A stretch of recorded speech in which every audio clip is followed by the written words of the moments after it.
Aquí le saluda Patrick Macnee. Leonardo da Vinci quizás sea la figura más enigmática del mundo del arte de todos los tiempos.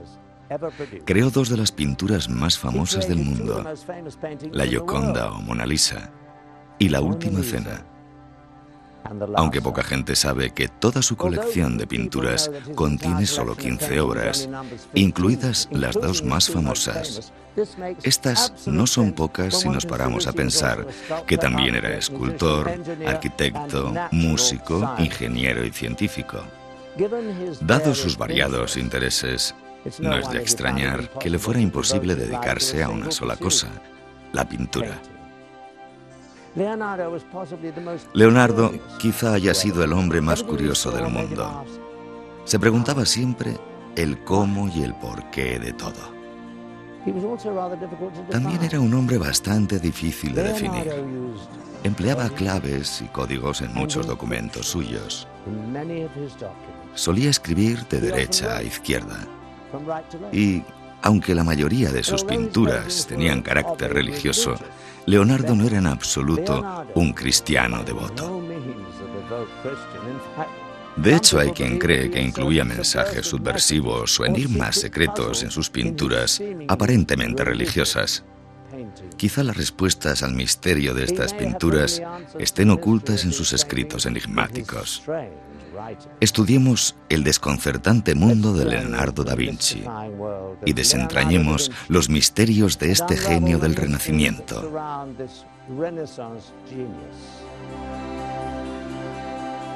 Desciframiento del Código da Vinci.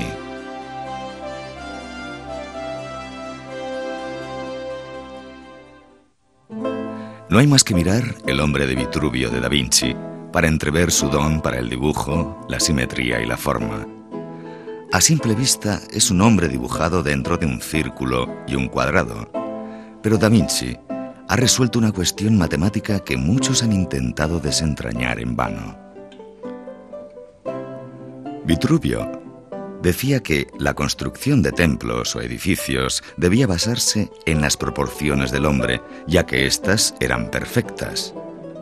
Dijo que el cuerpo humano, con las piernas y los brazos estirados, debían caber en las formas geométricas perfectas, el círculo y el cuadrado. Una versión del hombre de Vitruvio, de Cesariano, abunda en fallos. Cesariano dibujó un cuadrado y un círculo perfectos, tangentes entre sí, en los 4 puntos del cuadrado. Se empeñó en introducir en el diseño la figura de un hombre, de modo que las manos y los pies tocaran los puntos. El resultado fue una de las figuras más desproporcionadas del Renacimiento, con brazos largos, piernas cortas y con manos y pies demasiado grandes. Un sistema de relaciones que ya por sí solas no resultan ser bellas. Fue el genio de Leonardo da Vinci quien solucionó el problema. Leonardo empezó dibujando a un hombre de proporciones perfectas y luego encontró en la figura del círculo y el cuadrado. El círculo y el cuadrado solo son tangentes en un punto, la base. Esta pequeña diferencia hizo que la figura fuese bella. Leonardo incorporó al dibujo una serie de ecuaciones ocultas. Por ejemplo, la longitud de los brazos estirados de un hombre equivale a su estatura. El ancho de los hombros es la 4ª parte de un hombre. Del codo a la yema del dedo más largo supone la 5ª parte de un ser humano. La distancia del codo a la axila, la 8ª parte. Y la distancia de la parte inferior de la barbilla a la nariz y de la raíz del pelo a las cejas es la misma. Y, junto con la oreja, constituye 1/3 de la cara. Leonardo escribe sus notas, observaciones y claves con una escritura enigmática encima y debajo del dibujo. Las ilustraciones de Leonardo van más allá de lo obvio. Los personajes de sus pinturas parecen tener una historia propia independiente de lo que vemos representado en la obra. ¿De qué se ríe la Mona Lisa? ¿Y qué está pasando en la Última Cena? Ahora lo averiguaremos. La búsqueda y el descubrimiento de la identidad de la mujer que Da Vinci pintó en la Mona Lisa ha dejado perplejos a muchos desde entonces. Un método muy antiguo para codificar mensajes deliberados en obras de arte es la interpretación cabalística llamada geometría. Este método asigna números a las letras. Así que Mona Lisa se representaría con esta ecuación. A Mona Lisa también se la conoce como la Gioconda, que equivale a esta otra ecuación. La circunferencia de la pintura mide 84, y si sumamos los números del nombre de Leonardo, el resultado vuelve a ser 84.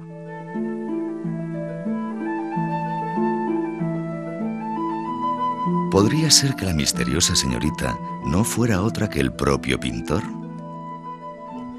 La última cena de Da Vinci es tan famosa y conocida como la Mona Lisa. Dejaba Leonardo mensajes ocultos, llamados indicaciones renacentistas, en sus pinturas más religiosas. Lynn Picknett, coautora de la Revelación de los Templarios, nos comenta la última cena de Da Vinci. Mientras que Leonardo sostenía una postura más bien antagonista a la Iglesia y al cristianismo dominante, a pesar de las llamadas pinturas sagradas que hacía, en su obra aparece un fuerte simbolismo templario.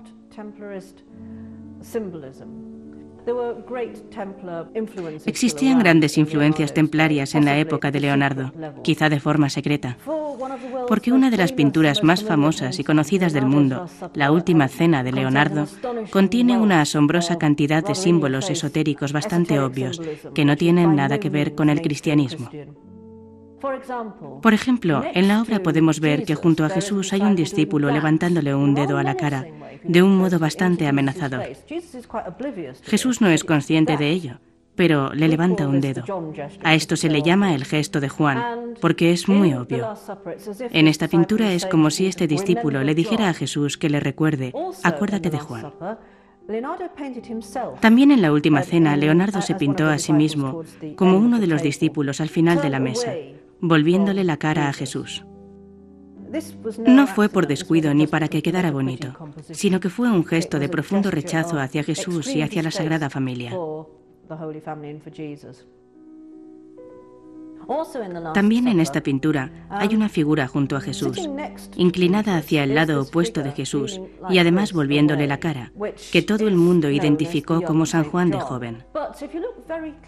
Pero si se mira muy de cerca, se ve que no es San Juan de Joven, sino que podemos ver a una mujer. Lleva un collar de oro, tiene pechos y la forma que ella, junto con Jesús, crea en la composición es una gran M extendida. Esta M se refiere a María Magdalena.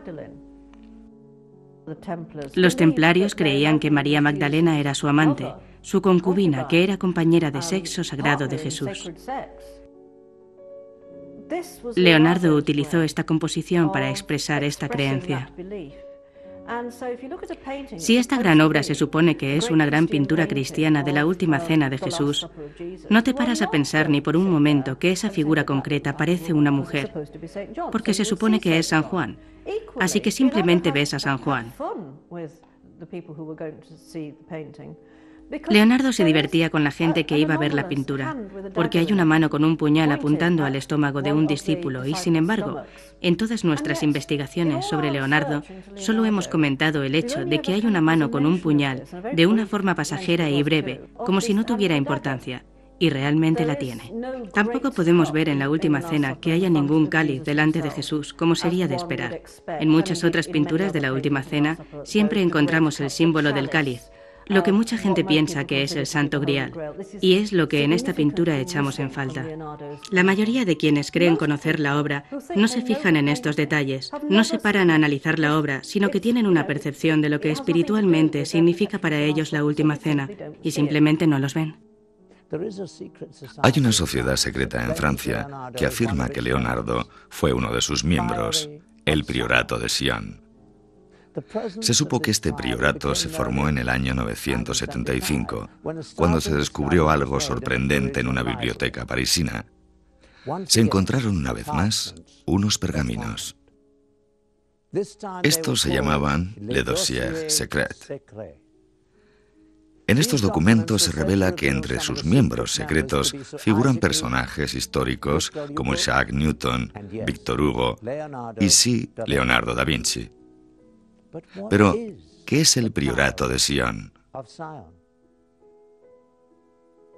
Según estos pergaminos, el objetivo de la organización era restaurar en Europa la monarquía merovingia. Según el priorato, los reyes merovingios eran descendientes de Jesucristo, lo que implica la teoría de que Cristo no murió crucificado, sino que se casó y tuvo hijos. Esta creencia podría acabar potencialmente con los cimientos más básicos del cristianismo. El objetivo de la asociación era velar por el secreto de que Cristo no murió por nuestros pecados y de que sus descendientes están entre nosotros. Las indicaciones renacentistas de Leonardo son muy provocativas y sugestivas. Ayudan a entender por qué optaba por unos métodos tan encubiertos para revelar sus secretos. No hemos de olvidar que en esa época la Iglesia tenía mucho poder y que una persona podía verse en muchos apuros por cuestionar las ideas establecidas. La siguiente pregunta lógica que uno se ve obligado a hacerse es ¿de dónde obtuvo Leonardo esta información secreta? Para responder a esta pregunta hay que remontarse 400 años antes de los tiempos de Leonardo, a un grupo de 9 hombres que quizá hubieran sido la fuente de esta información secreta que Leonardo logró poseer. Todo lo relacionado con los caballeros templarios posee un elemento de misterio, incluso el investigar sus orígenes. Surgieron al acabar la Primera Cruzada, que había vuelto a abrir el camino entre Europa y la Tierra Santa. Fue entonces cuando aproximadamente en 1118 9 caballeros franceses, todos ellos vinculados a la corte del conde de Champagne, fueron a la Tierra Santa, con la supuesta misión de proteger los caminos y las rutas de peregrinación para que los peregrinos pudieran llegar a lugares sagrados de una forma segura.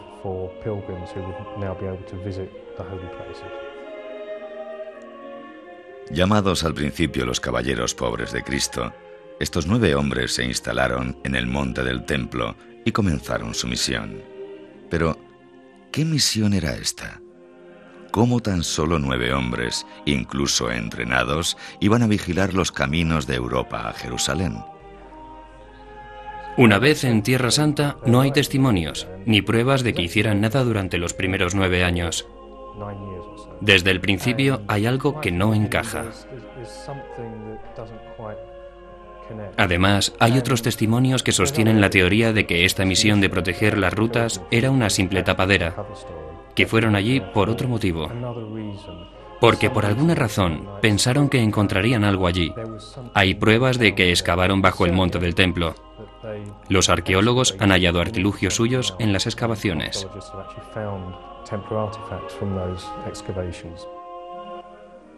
Al parecer, los templarios pasaron muy poco tiempo en los caminos, como originalmente se pensaba. De los 9 años de estancia, la mayoría lo pasaron excavando túneles bajo el monte del templo, el emplazamiento original del templo bíblico de Salomón. ¿Qué buscaban? El templo de Salomón llevaba mucho tiempo destruido, pero en épocas de conflicto se sabía que los sacerdotes habían ocultado tesoros religiosos en cámaras subterráneas ocultas y los sacaban al pasar el peligro. En la Biblia se dice que el Arca de la Alianza y otros tesoros del templo sobrevivieron de esta forma varias invasiones extranjeras. Quizá el Santo Grial hubiese sobrevivido también en el laberinto bajo el templo, a la espera de que la humanidad redescubriera su poder. Ciertamente, no fue casualidad que los caballeros se instalaran en una mezquita ubicada en el antiguo emplazamiento. De hecho, fue después de su estancia allí que se hicieron llamar templarios o caballeros templarios. Un monje llamado Bernardo, que luego acabó siendo San Bernardo, intervino en la fundación de los templarios. San Bernardo se ocupó de descifrar los textos en hebreo antiguo. Aunque Bernardo era muy mundano en muchos aspectos, también era muy espiritual, de un modo bastante extraño para su época. Le atraía mucho el lado femenino de la religión. Por ejemplo, los cultos de las vírgenes negras, sobre todo del sur de Francia, son hechos muy misteriosos, casi paganos. Sentía una gran veneración por lo femenino, expresada de muchas formas en su devoción por la Virgen María, algo nada común en su época. Eso parece ser lo que más le estimulaba. San Bernardo fue un hombre muy culto para su época. Sí, estudiaba textos hebreos y también otros.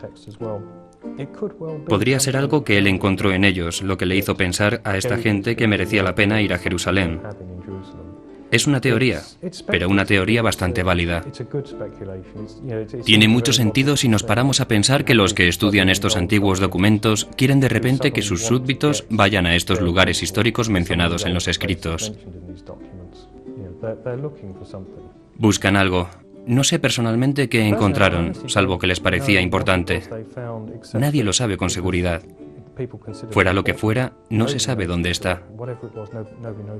Es realmente un misterio, pero abundan todo tipo de teorías, que podrían ser todas correctas. Documentos, Arca de la Alianza, Santo Grial, lo que fuera, pero todas tienen un secreto.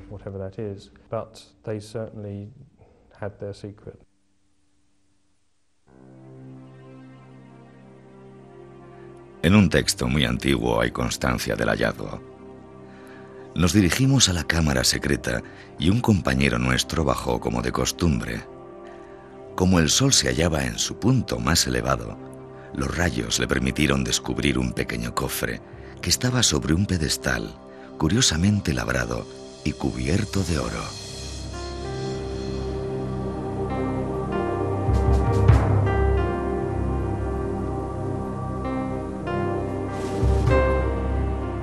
Nos dio la señal para el ascenso y lo sacamos de inmediato. Lo llevamos para que fuese examinado por el Consejo Supremo. ¿Qué había en este cofre que tanto atraía a los templarios? Lógicamente, a un grupo de caballeros cristianos con voto de pobreza no les interesaba nada con valor material. Es más probable que fuera un objeto con un gran significado religioso. Lo que sí sabemos es que al enterarse del hallazgo, el conde Hughes de Champagne volvió a Jerusalén para unirse a sus vasallos formalmente.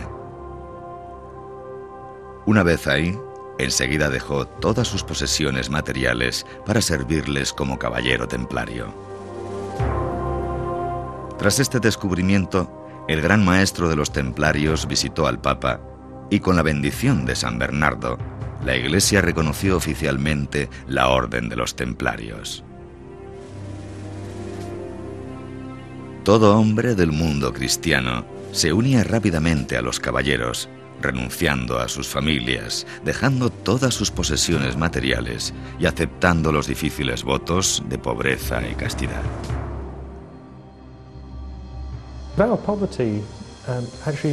Fue precisamente el voto de pobreza el motivo por el cual se hicieron tan ricos, porque quien se hiciera miembro de la orden, quien se hiciera templario, tenía que entregar todas sus posesiones a la orden. Además, se acabó viendo como un símbolo de prestigio que las familias nobles tuvieran hijos que se unieran a la orden de los templarios.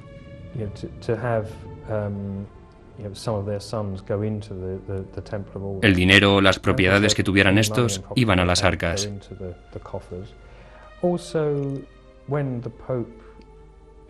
Y cuando el Papa aprobó la orden, la bendijo y dijo que era algo bueno. Los que querían impresionar al Papa donaban fincas y dinero a esta nueva orden, y en cantidades abundantes.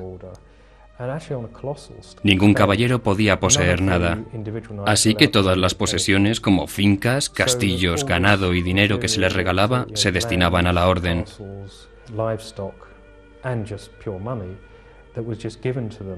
Tenían fama de ser la más temible y competente fuerza militar del bando cristiano.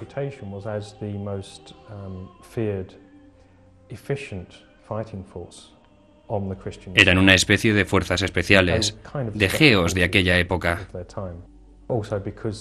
Además, como eran una mezcla de monje y soldado, eran casi como los luchadores de artes marciales orientales de hoy en día.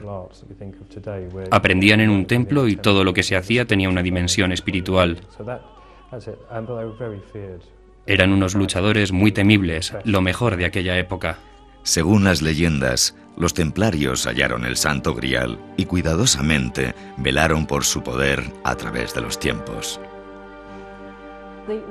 Los templarios corrientes no eran ni más ni menos que lo que parecían, monjes guerreros que eran cristianos de a pie.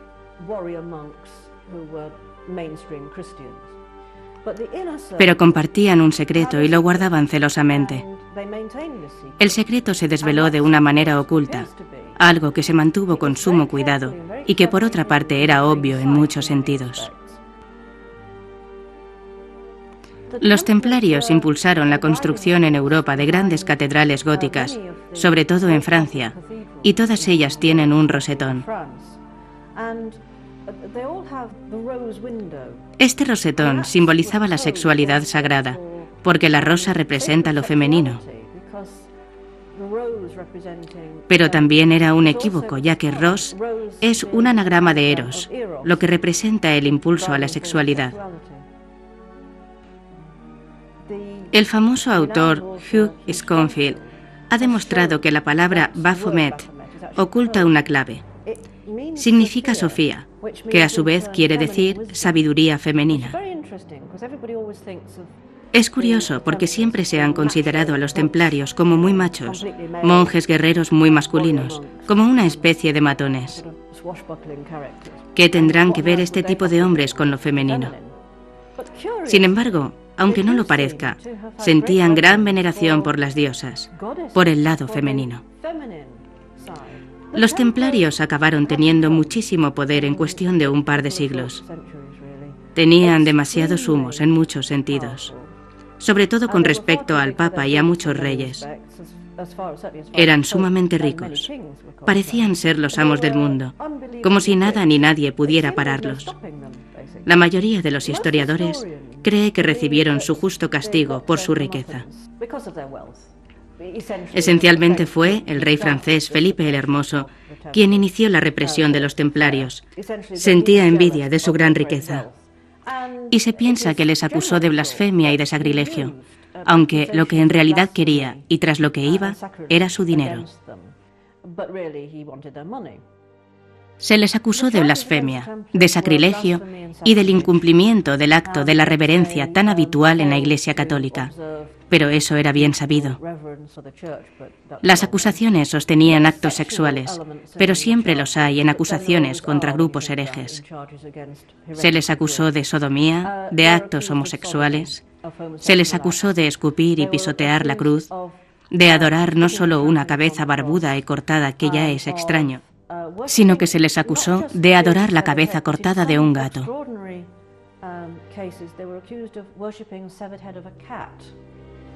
La Iglesia católica se hizo con las confesiones necesarias para reprimir y perseguir a los templarios y para confiscar sus tesoros. Pero, ¿se hizo con la posesión más valiosa de los templarios? Tras la represión de los templarios, un nuevo grupo religioso sobresalió en el sur de Francia, cerca de Carcassonne: los cátaros. Los cátaros eran un grupo de gente atípica, sobre todo para aquella época, porque cuestionaban muchos temas de la Iglesia de Roma y en muchos sentidos. Eran una especie de religión cristiana básica y depurada. Eran vegetarianos, cosa muy rara entonces, y creían en la reencarnación. Tenían predicadores y predicadoras. Viajaban y paraban allí donde eran bien recibidos, igual que Jesús y Juan el Bautista habrían hecho.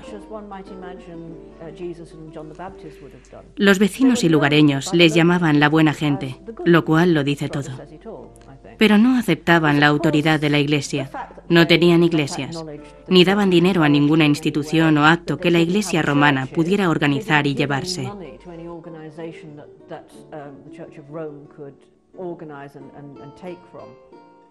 Los cátaros debieron guardar muchos secretos que amenazaban con minar la autoridad de la Iglesia, secretos sobre el cristianismo. Al parecer, sentían una profunda convicción de ellos, ya que sufrieron torturas y muertes muy dolorosas a consecuencia de estas creencias, sin que se retractaran. Una de estas creencias encierra la teoría de que María Magdalena era la amante de Jesús. Esta teoría sigue estando en contra de la creencia cristiana dominante. Al parecer tenían un evangelio gnóstico, del que ya no se sabe nada. Debió de ser su propia versión, por decirlo así, del Santo Grial, su gran tesoro.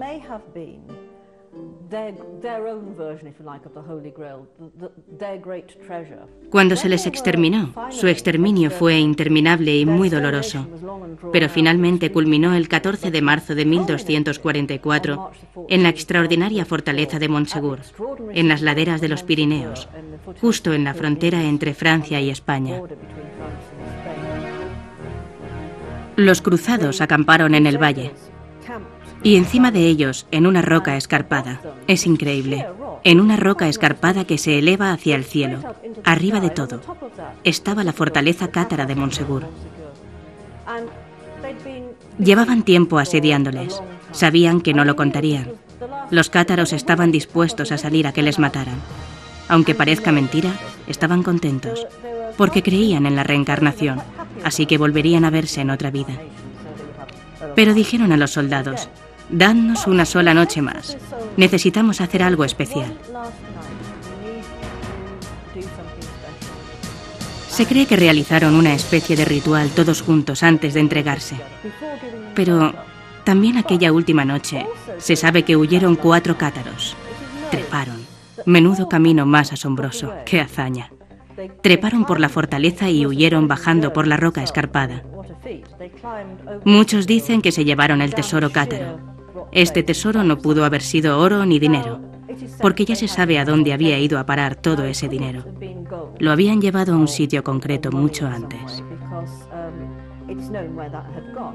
Además, tenía que ser algo portátil y ligero, porque lo llevaron encima y la huida no fue fácil. No podía pesar demasiado.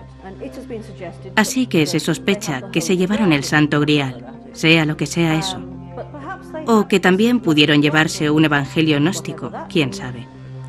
Hay quien dice que este era el evangelio gnóstico de San Juan, que no es el mismo que el evangelio de San Juan que aparece en el Nuevo Testamento. O también podría haber sido que los 4 cátaros fueran gente importante, pero esto quizá jamás se sepa. ¿Reprimió la Iglesia Católica a los templarios y a los cátaros por sus ideas religiosas o acabaron torturados y exterminados porque poseían el Santo Grial? ¿Qué podría suponer una amenaza tal a la Iglesia para que se eliminara todo tipo de rastro de estas órdenes religiosas? ¿Podría ser que la Iglesia Católica buscara el Santo Grial? Pero, ¿qué es el Santo Grial? Existen muchas teorías. Al principio, el Santo Grial se describe como una fuente, un plato, una especie de plato con propiedades milagrosas que produce grandes cantidades de comida. Es como una fuente que jamás se queda vacía, siempre hay comida en ella. Pese a que hoy en día se crea que el Grial era un cáliz, el cáliz de Jesucristo en la última cena y que quizás se usara para recoger su sangre en la crucifixión, tal vez estemos ante la posibilidad de que, si es que alguna vez existió como objeto, jamás fuera un cáliz. Muchas veces se ha intentado explicar el término Santo Grial. La versión original es San Greal, que ha pasado a ser Santo Grial. Así que sea lo que sea que fuere el Santo Grial, por lo menos sabemos que era santo. Eso lo tenemos seguro. Durante décadas se ha intentado hallar una explicación al término Grial, y nadie ha logrado aclarar su verdadero significado hasta hoy. Pero una cosa es cierta, y es que nadie exactamente entiende el término Grial. Por eso nos preguntamos hoy en día por qué no se dijo lo que era al escribirse el relato, en vez de utilizar este término que nadie entiende. Así que llegamos a la conclusión de que o bien se supone que es algo ilusorio, irrelevante, de hecho que el objeto en sí carece de importancia y que es la búsqueda de ese objeto, de su significado, lo que realmente importa, o bien que se intentó ocultar lo que realmente era el Grial. Hay relatos donde se dice que el Grial era una piedra. Esto es bastante interesante, porque en los últimos años se ha investigado mucho para encontrar el Arca de la Alianza y las tablas donde Dios escribió los 10 mandamientos, y que Él mismo colocó dentro del Arca.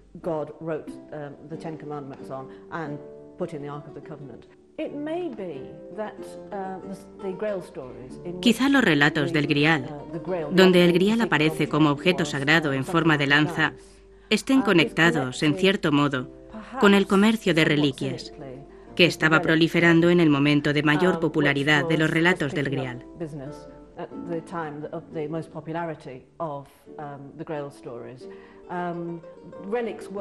Las reliquias eran un gran negocio en la Europa medieval.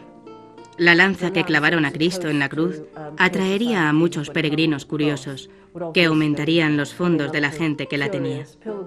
Quizás sea una visión demasiado cínica. Desde luego, la investigación sobre el comercio de reliquias ha demostrado que los templarios no eran reacios a emplear objetos y artimañas para aumentar sus fondos, que ya de por sí estaban a rebosar. Hay muchos que creen, quizá con razón, que el Grial era una especie de informe, tal vez un tipo de secreto muy importante. Por tanto, es muy posible que, durante siglos enteros, varios grupos de personas hayan creído que lo habían hallado o que estaban a punto de ello. Es posible que si fuera un secreto, los templarios, que eran bastante reservados por muy buenos motivos, lo hubiesen encontrado y guardado en sus memorias. Pero yo creo que al final, el Grial no parece tener importancia como objeto. Ahí es donde se equivoca mucha gente. No se dan cuenta de que es la búsqueda del Grial lo que lleva al acto más sublime que pueda hacer una persona. Evoca la máxima experiencia mística.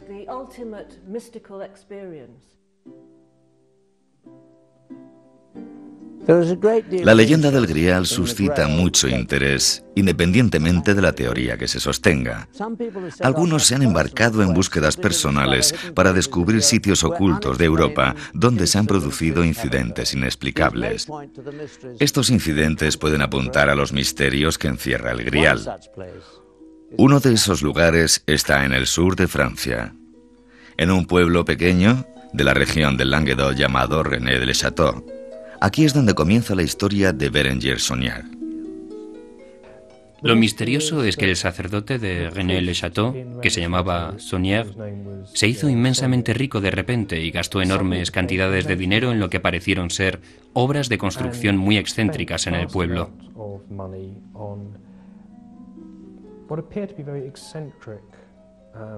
Adornó su iglesia dedicada a María Magdalena, una iglesia antiquísima con esculturas y decoraciones muy extrañas.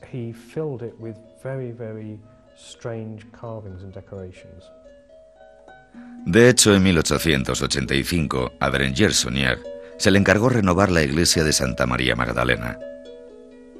En aquella época, René-le-Château era un pequeño pueblo pobre de unos 300 habitantes. La renovación no era una prioridad para los habitantes, por lo que el dinero para el proyecto nunca era suficiente. Afortunadamente, Saunière halló a un patrocinador para la restauración en la condesa de Chambord, que aportó abundantes fondos a la obra. Durante la reconstrucción, al desmantelar una columna del altar, los obreros hallaron dentro de la columna 3 tubos de madera precintados con cera. Dentro de los tubos había varios pergaminos. Saunière, una persona muy culta, intentó descifrar el texto de los pergaminos con muy poco éxito. Entonces decidió llevárselos a París y allí visitó a un amigo sacerdote, Abbé Viel. Viel tuvo más éxito en descifrar los pergaminos. Jamás se reveló el carácter de las inscripciones, pero a medida que se descifraban más pergaminos, Saunière empezó a subir de categoría social en París. Fue al volver de París cuando empezó a cambiar su situación económica. De repente empezó a acumular dinero inexplicablemente. Se construyó una villa para él. Edificó una torre con vistas al monte, construyó unos jardines, pero todo resulta simbólico y misterioso. En todo esto se gastó un dineral. También gastó grandes cantidades de dinero en comida y bebida que utilizaba para divertir a gente que invitaba de París. De dónde conseguía el dinero siempre ha sido un misterio. Saunier continuó restaurando la iglesia de Santa María Magdalena. Añadió muchos elementos extraños y simbólicos.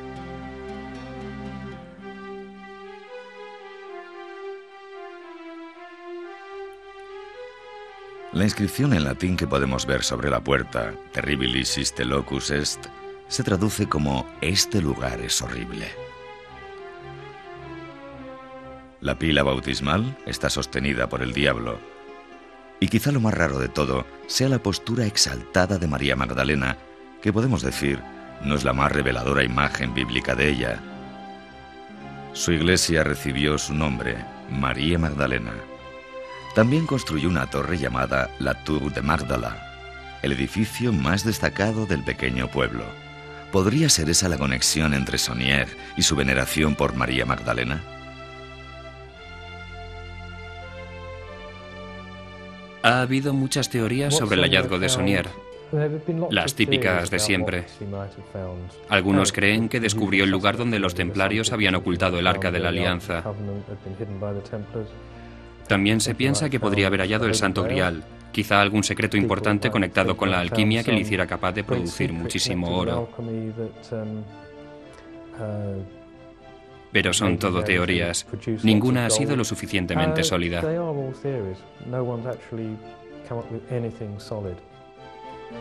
Si la vida de Saunier estuvo llena de misterio, también lo fue su muerte. En su lecho de muerte, Saunier llamó a su amigo Abbé Rivière para recibir los últimos sacramentos. Rivière salió del cuarto aterrorizado, con la cara desencajada, como si hubiese visto al mismo diablo.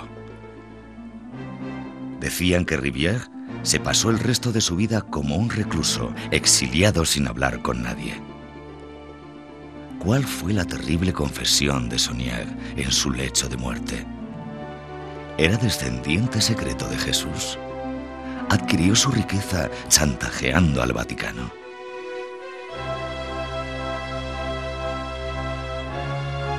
Rennes-le-Château se halla en una parte de Francia que era el núcleo central de los templarios.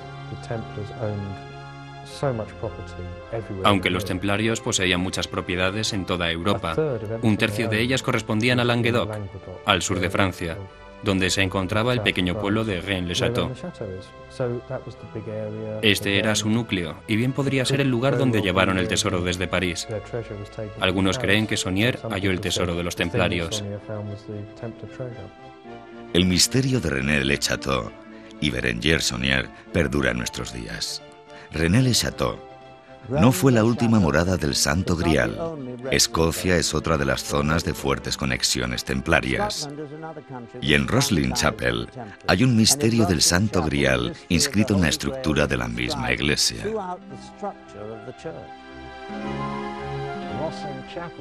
Roslin Chapel ha sido descrita como el relicario mejor esculpido del Santo Grial.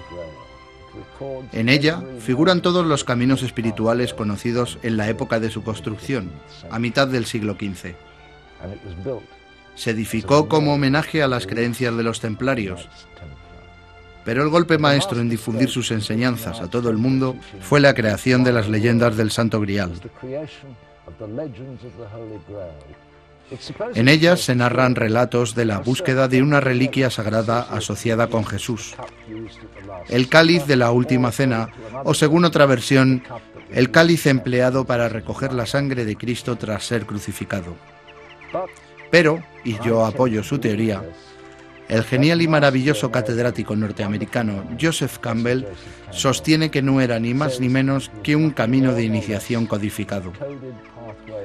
Un camino espiritual que contaba una verdad muy distinta a la de la Santa Madre Iglesia, que abarcaba las verdaderas doctrinas de Jesús.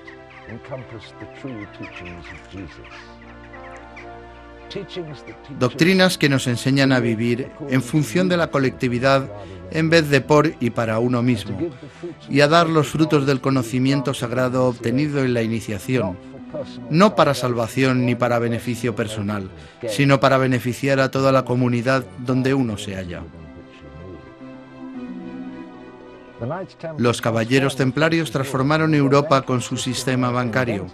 Inventaron la moneda de cambio, el talonario y la tarjeta de crédito. Les sorprenderá ver Barclaycard, Visa y American Express, pero la tarjeta de crédito la inventaron en el siglo XII los caballeros del Santo Grial. Pero aún más importante, a través de sus doctrinas, las leyendas del Grial y el empleo de las cartas del tarot, pasaron el mensaje de que la gente de a pie podía acceder directamente a Dios sin la intervención de la Iglesia. Y como todos los que predicaban herejías, ya sabemos que tuvieron un final difícil y violento. Les debemos mucho a los caballeros del Santo Grial, pero nos equivocamos por completo si creemos que el verdadero efecto fue simplemente político o militar. Aparte de lo muy valientes que eran y de la increíble transformación de Europa gracias a sus acciones, el verdadero contenido de su mensaje es muy emocionante y de gran importancia para un grupo de gente de nuestra época que va creciendo cada día más. La búsqueda de la iluminación espiritual, la verdadera búsqueda del Santo Grial.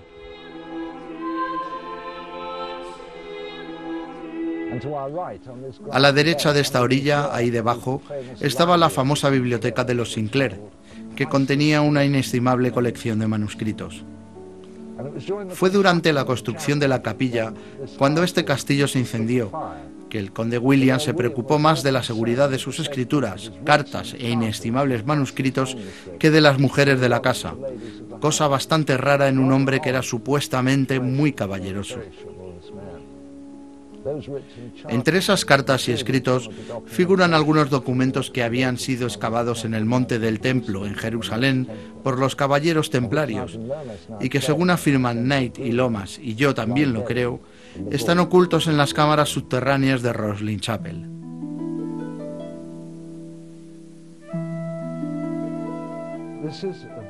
Este es un bello ejemplar del hombre verde. Era un tipo de iconografía muy popular entre los masones medievales, hasta tal punto que casi se convirtió en su mascota. Hay 86 de ellos en la Catedral de Chartres, y aquí hay más de 120 y seguimos contando. Tenían cierta importancia para los templarios, porque para ellos representaban al dios Tamuz resucitando, consorte de Ishtar. Otra muestra de la influencia templaria es el simbolismo conocido como sello templario. Lo vemos encima de esta columna. 2 manos corriendo unas cortinas y descubriendo un cordero de Pascua con una bandera encima. La parte trasera del altar mayor está separada de la capilla por 3 columnas muy importantes. El simbolismo de estas columnas era de suma importancia para los templarios y para sus herederos posteriores, los masones. La primera columna, a mi derecha, es la columna del masón.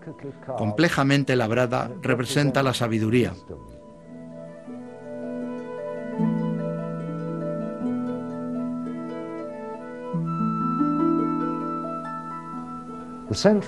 La columna central o columna oficial, adornada por esta bella cestería, representa la fuerza.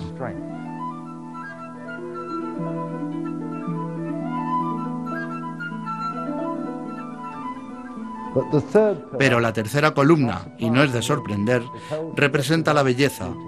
Es una representación del árbol de la vida, con los dragones de Niflheim royendo las raíces.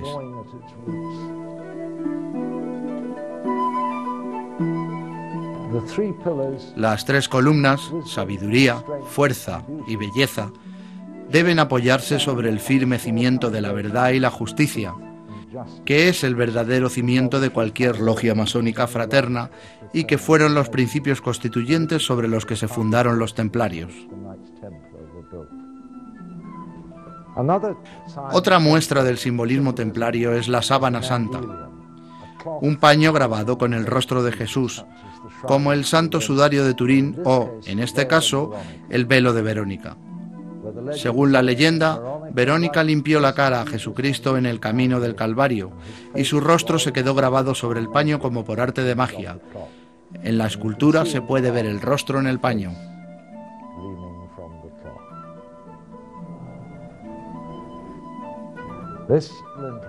En este dintel hay esculpida una cita del libro de Esdras.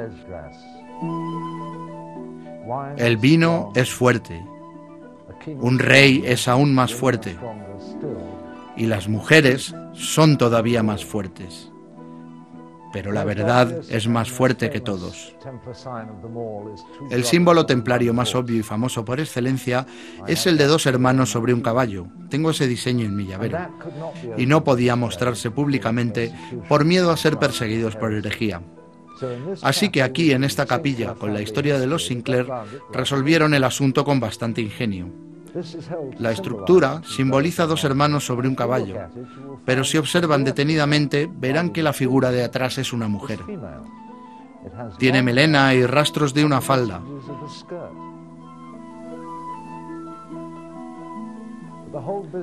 Había que ocultar todo simbolismo si se querían mostrar indicios de un sistema ideológico alternativo, porque a quien se apartara de las ideas de la Iglesia le invitaban a una parrillada, no como invitado principal, sino como plato principal del menú. Recuerden lo que le sucedió a Jacques de Molay, gran maestro de los templarios. Lo asaron lentamente a la parrilla.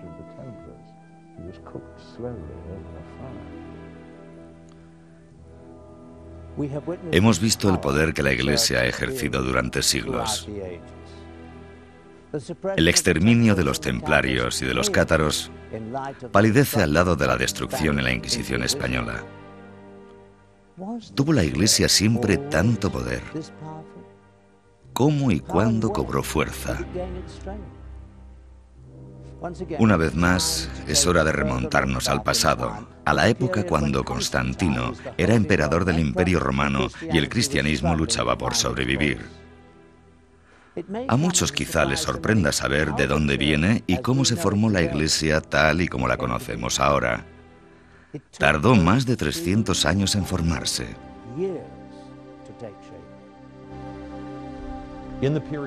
En la época a la que nos referimos, el Estado romano era tolerante con otras religiones. Se adoptó una política según la cual, mientras se pagaran impuestos y no se organizaran rebeliones contra ellos, se toleraban otras prácticas religiosas siempre y cuando no fueran contra el orden público ni contra la estabilidad del Estado y sus habitantes. En ese momento, había mucha gente que aún practicaba religiones indígenas locales, cultos a la fertilidad y ritos ancestrales que quizá precedieran al judaísmo. Estaba también el judaísmo. El judaísmo, por lo general, distinguía entre judíos y gentiles o no judíos. La distinción era básicamente entre ellos y todos los que no eran ellos. A menudo se ignora que Alejandro Magno, que estuvo en el poder en el año 300 antes de la era común, 300 años antes de Cristo, desempeñó un papel clave en la difusión del cristianismo. En primer lugar, conquistando todas las tierras conocidas por aquel entonces. Alejandro Magno difundió en todas estas zonas la cultura griega y, lo más importante, la lengua griega. Y ese es el idioma en el que los evangelios cristianos se escribieron originalmente. Al principio, el cristianismo era algo anárquico, carecía de un sistema rígido de organización. Los cristianos primitivos, justo después de la muerte de Cristo, se consideraban a sí mismos una simple extensión del judaísmo. En ese sentido, ya se habían distinguido de los cultos ancestrales asociados con la fertilidad y con la adoración de los astros como la luna, el sol, las estrellas. A los judeocristianos solo les interesaba convertir a otros judíos al cristianismo. Al poco de surgir el cristianismo en el judaísmo, una persona que se hacía llamar Saúl se convierte al cristianismo y se le llega a conocer como San Pablo. Su visión del cristianismo es distinta a la de Jaime y a la de los cristianos primitivos de Jerusalén. Recibe y difunde el mensaje de que todos los seres humanos, independientemente de su raza o religión, pueden convertirse al cristianismo. San Pablo predica su versión del Evangelio y convierte a la gente a su forma de cristianismo gentil, al cristianismo griego. Y esto, por supuesto, sin los impedimentos de la circuncisión obligatoria, de las normas judías de alimentación, ni las demás cosas que le habrían parecido raras a un pagano. Sin estas normas, el cristianismo gentil floreció, cuajó y acabó siendo la forma dominante de cristianismo que conocemos hoy día. Uno de los problemas del cristianismo primitivo fue conciliar las diversas teologías desarrolladas en los distintos sectores del cristianismo a una sola. Esto dio lugar a una estructura algo anárquica del cristianismo. Si el Espíritu Santo se manifiesta a todo el mundo, entonces es muy difícil tener un credo y una fe comunes que practicar. Pero a partir del año 64, con el incendio de Roma y la persecución de Nerón, se adoptan una serie de medidas contra los cristianos que se conocen como persecuciones a la Iglesia primitiva. Las persecuciones de los siglos I y II estaban muy localizadas. Había brotes de violencia o resentimiento contra los cristianos. A veces les acusaban sus propios esclavos. Lo curioso es que cuando surgieron las persecuciones contra los cristianos, se les acusaba de canibalismo, incesto y ateísmo. De canibalismo por el lenguaje empleado para el rito de la Cena del Señor. De incesto por la estilización de su comunidad, sus relaciones familiares y su énfasis en el amor. Y de ateísmo porque se negaban a venerar a las divinidades cívicas. Otra singularidad de las persecuciones es que los cristianos, un grupo religioso relativamente nuevo, aunque surgen del judaísmo, sostienen la creencia en una única religión verdadera, una única forma verdadera de entender el mundo, el universo y el destino de la gente. Esto no siempre es bien recibido por las personas que llevan tiempo profesando otras religiones y cultos ancestrales del resto del imperio. Así que había bastante tensión entre los cristianos y los demás grupos religiosos. De esta forma, se iniciaron las persecuciones. Como el emperador Constantino desea que cunda la paz y que los grupos cristianos dejen de pelearse por la teología, convoca el Consejo de Nicea en el año 325. Y fue el mismo Constantino quien presidió el consejo y participó en los debates. En cierto sentido, el Consejo de Nicea puede considerarse uno de los puntos clave en la fundación del cristianismo a medida que prosigue durante siglos hasta la Edad Media y la era moderna. Lo que surgió como solución a esta tensión fue la doctrina de la Santísima Trinidad, con la que vuelve a definirse la propia naturaleza de Dios, no ya como un único Dios verdadero, sino como tres en uno.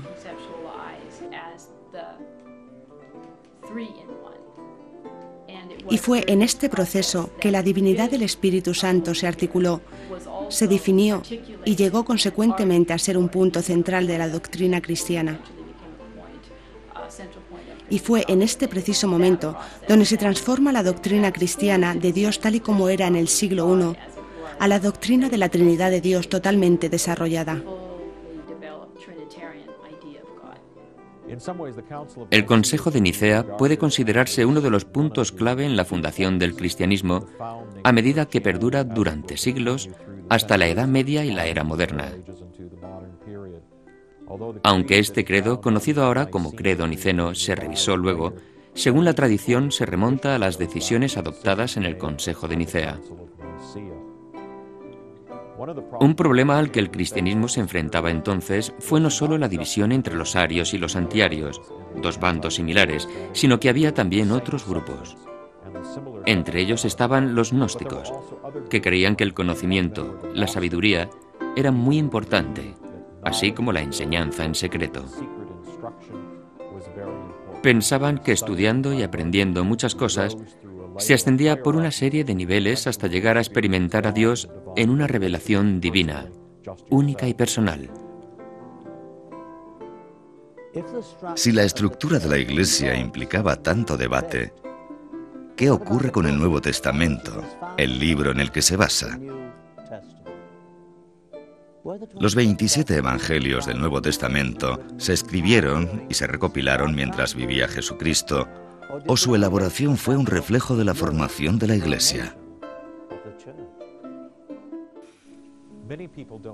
Mucha gente no se da cuenta de que la creación del Nuevo Testamento fue un proceso arduo y muy lento. Los 27 libros del Nuevo Testamento que los cristianos consideran hoy día oficiales no cayeron simplemente del cielo en los primeros días del cristianismo. Por supuesto, el proceso de cómo el Nuevo Testamento llegó a adoptar la forma actual es un tema polémico y difícil de discutir. Ahora se cree que a los 20 o 30 años dentro de la era de Jesucristo ya circulaban escritos con sus citas.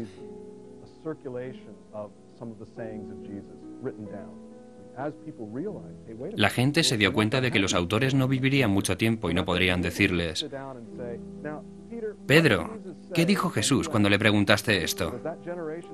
Pero al empezar a desaparecer esa generación, los discípulos posteriores vieron que había que escribirlas de generación en generación para poder emplearlas, enseñarlas y compartirlas con otros creyentes.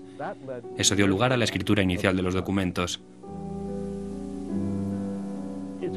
Es fascinante ver cómo está compuesto el Nuevo Testamento, cómo muestran los evangelios gnósticos y los manuscritos del Mar Muerto que existían muchos escritos antiguos que jamás se incluyeron en la Biblia.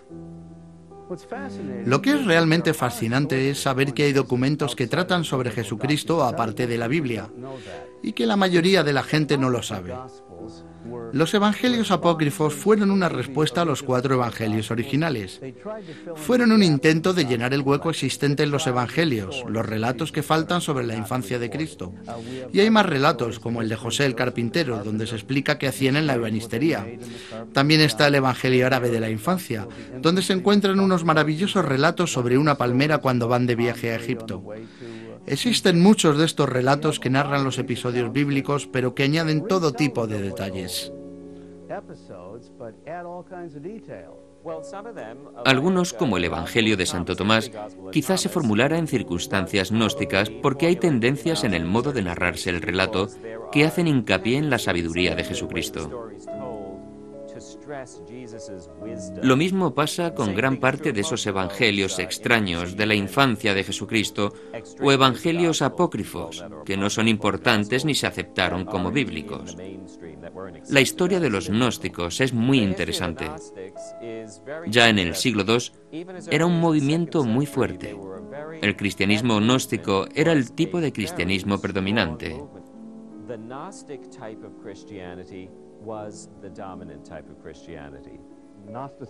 Gnosticismo deriva del término gnosis, saber, es el conocimiento. Era una secta o filosofía que creía que había una especie de sabiduría secreta que debería comprenderse para entender bien el sentido de la vida y poder así conocer a Dios.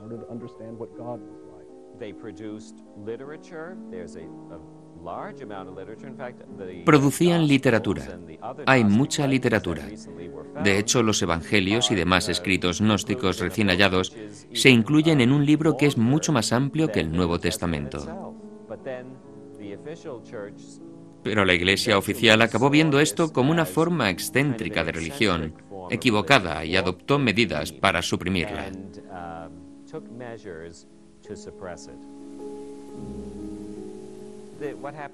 ¿Qué pasó con estos evangelios y por qué se eliminaron?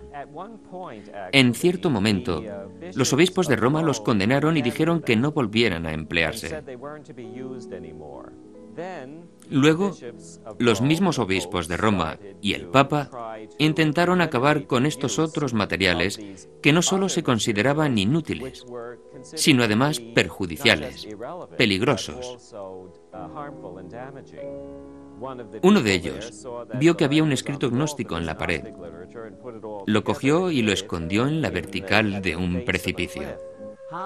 ¿Cómo volvieron a aparecer los evangelios gnósticos? ¿Es tan misterioso como la secta gnóstica misma? El descubrimiento de los evangelios gnósticos es una historia increíble. Se produjo en diciembre de 1945 en Egipto, a orillas del Nilo, a unas 300 millas al sur del Cairo.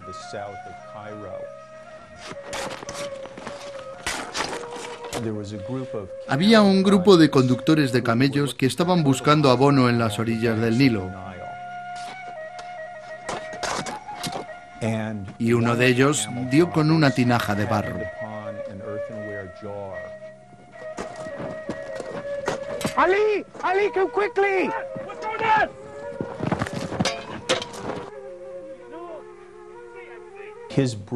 Su hermano, el jefe del grupo, que resultó llamarse Mohamed Ali, cogió la tinaja y creyó al principio que podría ser un genio, un espíritu maligno que le atormentaría y se apoderaría de él si la abría. Luego pensó que también podía contener oro y al final su avaricia pudo con el miedo.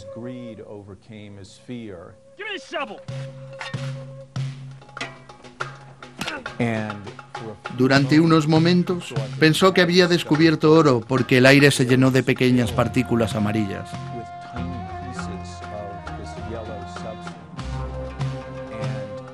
Enseguida se dio cuenta de que eran pequeños trozos de papiro en vez de oro. Cuando Ali desenvolvió las bolsitas de cuero y comprobó que contenían lo que ellos creían que eran papeles sin valor, escritos antiguos, se desilusionaron. Ali se llevó el contenido de la tinaja con la idea de vender el cuero. No sabía que los papiros que había hallado eran escritos gnósticos dados por perdidos hacía ya mucho tiempo. Los textos pasaron por el extraperlo egipcio hasta que el historiador americano James Robinson se hizo con ellos y se puso a traducirlos. Eran manuscritos de inestimable valor. Constituirían uno de los hallazgos arqueológicos más importantes del siglo XX.